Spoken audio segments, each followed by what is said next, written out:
Love me, say that you love me. Call me, you never do. We got South London talent in the building. Ray Black, what's going on? I'm good. How are you? They are really starting to talk about you.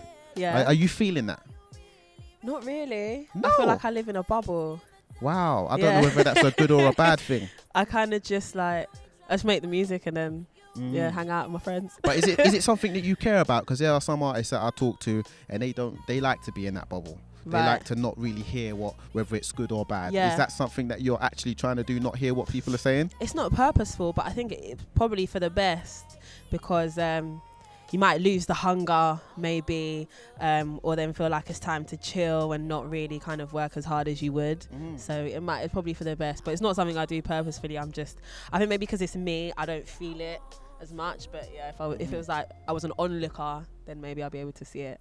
Now your track 50/50 is what has caught a lot of people's attention. Yeah. You know, the end of last year, 2015. Now, you seem like it's kind of a bit of a mysterious background and not a lot of people know the history. So today we want to find out a bit about you. So give us a brief into the musical history of Ray Black.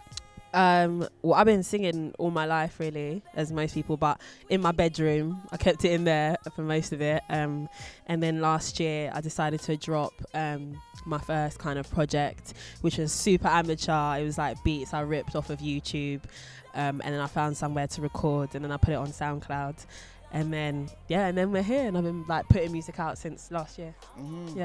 Now I think something which is quite striking about you is that, you know, people are happy about the music, but there seems to be this, I don't know if you say a message behind your music or something that you stand for. You stand for something very organic, very natural, not the masquerading. There's a lot of artists that are coming out at the moment that there's like a masquerade to what they do, but you seem very natural and like humble as well. Is this something which you're trying to personify?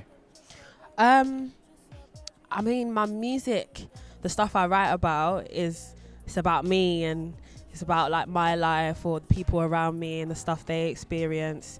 So I guess it comes from like a place of like honesty, because it's me. But yeah, I wouldn't say it's like purposeful, but I guess you can only really like sing or talk about what you know about really. That's what I'm able to express best, is the stuff I know about. So you personify a lot of strength as well, a lot of independence. Yeah. Do you know what I mean? And I think that it seems like you will be an inspiration for a generation if you continue like this. Like watching your 50/50 video, I'm not saying I expected attitude from you today, but you seem very nice. Do you know what? I get that a lot, and I don't understand why, because I feel like when you do videos, people forget it's kind of like almost like doing a film, like you're acting. But it's so funny people say that, but I do want my music to be strong, and my message to be about like strength, and the purpose of the video of having all my girls there was to have women unite together and help each other out and support each other, where I feel like you never get to see that. So that was the purpose behind it. Is Ray Black the name which is on your birth certificate? It is not. Ray is taken from my last name, and then the Black stands for BLK. As you said, All right, so the Haversham E.P, your debut project, I find it quite interesting. It's based upon the Great Expectations movie, right? Now, I haven't actually seen the movie or read the book, but I hear it's about a story of an old lady who is heartbroken and promises to not love again, something like that, right? Yeah, she's one of the main characters in it. The main character is a boy called Pip. But her story is about her being jilted at the altar, and then she vows to like never love again, and becomes very scornful and hates men, and that was what inspired Haversham. Are you heartbroken? Have you been heartbroken? Have you been heartbroken? I'm not. I haven't. Are you breaking hearts? You're breaking hearts, aren't you? Sometimes. I just feel like heartbreak is such a serious thing to really go through, like heartbreak. Yeah, I don't think I could ever say I've been that hurt. To be like my heart was broken. So, it's really hard, isn't it? To all the people that have been heartbroken out there, because once your heart breaks, maybe it can't be put back together again. Yeah, exactly. Do you know what I mean? Exactly. But like you write a lot of love songs. Is there a reason why?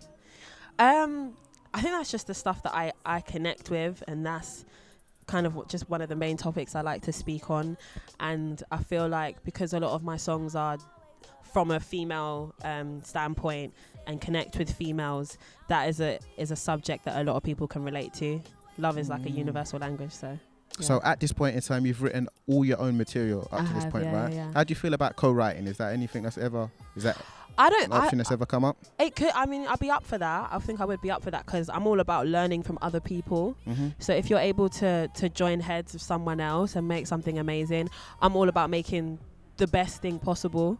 So yeah, if that was an option, I'd probably be up for it at some point, just to learn from other people at least. Yeah. Talk to me about the swag though, because you know, from the 50/50 video, a lot of people spoke about, you know, not only just the attitude and what you stand for, but the swag of you and your girls in the video. And you know, you turned up today in the woolly thing as well, and like, you know, the hairstyle, you're taking it retro. Some people think you're rocking the Kim Kardashian, but you know, that's so talk to me about the swag. Is it something that you make a lot of effort to do, or is this I woke up like this? I woke up like this. No, I'm joking.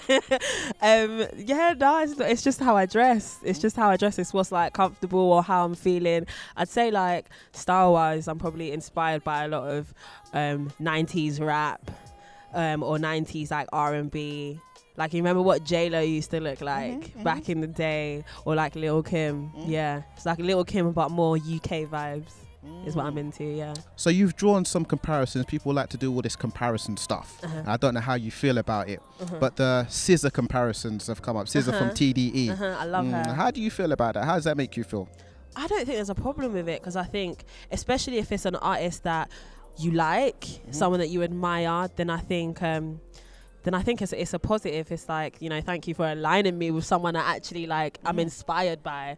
I don't think there's any problem with it, and I think people like to draw comparisons because it makes it easier for them to understand. So if they understand it better by comparing it to that, then I'm cool with that. Yeah. Feeling like I'm just your brethren. You got me stressing. Oh boy, you do my head in.